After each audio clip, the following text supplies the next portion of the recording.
Hey y'all, Caleb here. So in today's video, we're going to walk through setting up an Azure Static Web App. Uh, so, um, right, I just updated my personal website, and I was using a blob storage website, and then I came across Azure Static Web Apps, um, and it looks like it's probably Azure's um, successor to blob storage websites, or maybe a more streamlined flow for your Angular, React, so on and so forth, uh, web apps. And one of the nice benefits of using static web apps right now is they're in preview, and because it's in preview, it's free. Now, they haven't said how long it's going to be in preview. They haven't suggested what the pricing will be once it's out of preview. But I'm assuming it'll be a little more expensive than blob storage, but not as expensive as an app service. And if you find that it's too expensive for your needs, your liking, we can always switch back to blob storage. So I'm going to walk you through setting up an Azure Static Web App. What I've done is I've created another Angular application using the CLI, and I have gone and installed this Static Web Apps extension for Azure, similar to how we did it previously for storage. And so what we're going to do is we're going to go create a static web app, and I'm going to use my Visual Studio Professional, and then ask us to give it a name. So one of the things that's key to this for a static web app is that it needs to be up in GitHub. So once you've created your application, you've got your first version. You need to push it up to a GitHub repository, and Static Web Apps is going to work with GitHub to actually host and deploy your application. So what it's doing here with the name is it's actually looking at my GitHub account and then the name of the repository, Caleb Static App. We're going to remove my name and just do Caleb Static App and hit enter. And then the next step is that it offers a number of presets, right, as it says there, for different frameworks, Angular, React. It even has one for Blazor, which can definitely help streamline setup. And it shows right their focus for this functionality inside of Azure. So since this is an Angular app, we're going to select Angular, and then we're going to select the location for the resource, and then it's going to spin it up. Okay, now once it's done that, it is actually updated your repo in GitHub with a workflow. For those of you who aren't familiar with CI/CD, it's continuous integration, continuous deployment. There are a ton of tools out there that will actually take whatever you've built and actually process it and run through it and push it up to a staging or a production website. And that can include running unit tests and analyzers and a number of different things. But GitHub has workflows built in as part of your repositories.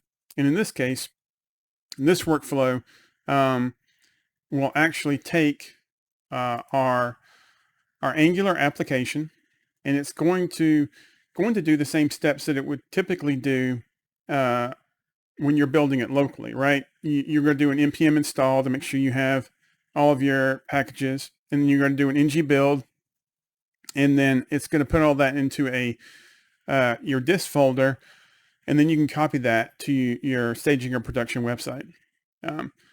GitHub is basically handling that process for us as part of the Azure Static Web App. So we're going to let it do its thing. We're going to let it run the build and deploy to production, and then we'll take a look at our website. Okay, so it looks like the build failed. And the reason it failed is it could not find, let's go back and take a look. So the reason it failed is because it could not find the index.html file in the dist folder. So let's go take a look at our application. And let's see. So the changes that it made, let's open up Get Cracking and we'll take a look real quick.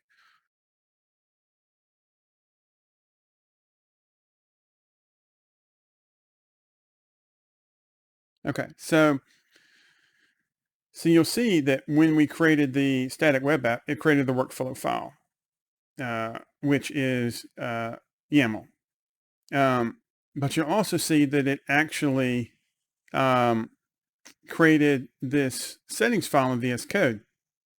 And that settings file is looking for the output path of dist. So when I set up my personal website, it actually gave me the option to select the output path. And in this case, it didn't. This may be part of it being preview and they're updating the flow of building applications, but this is a fairly easy fix for us.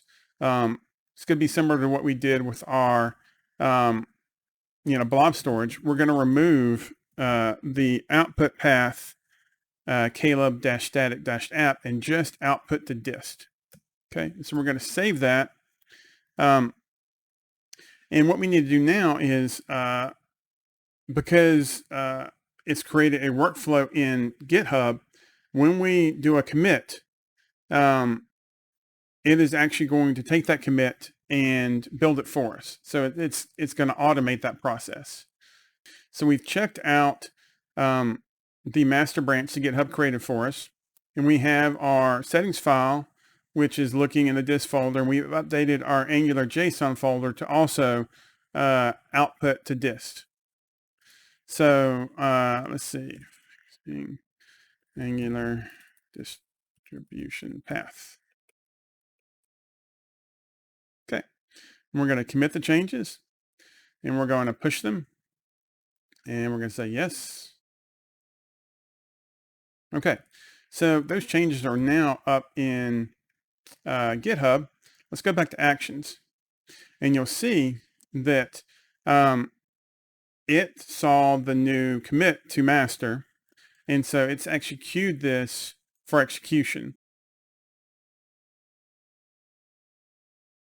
Okay, so what we're going to be looking for here is that it actually completes the build successfully, because last time it failed because it couldn't find index.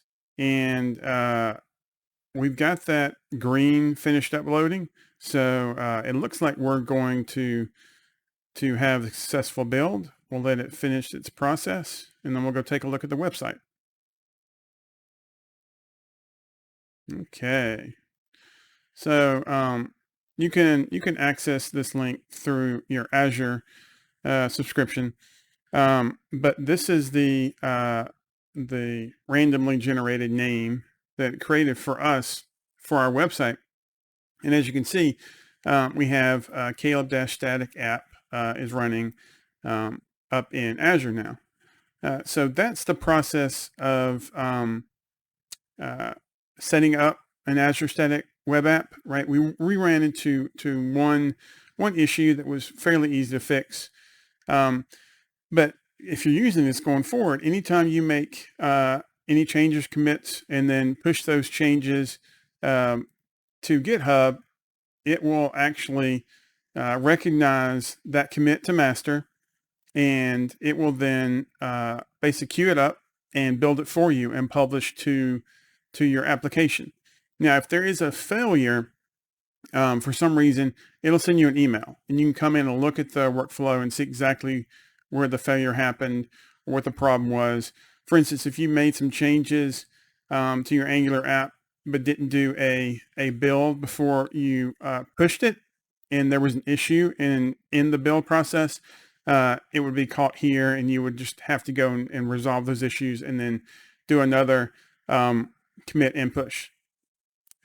So hopefully this was helpful, and y'all learned something, or y'all learned something in the process.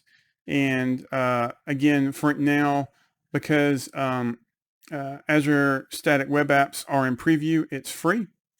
And try it out. Let me know what you think. I hope y'all have a great day, and I'll see y'all later.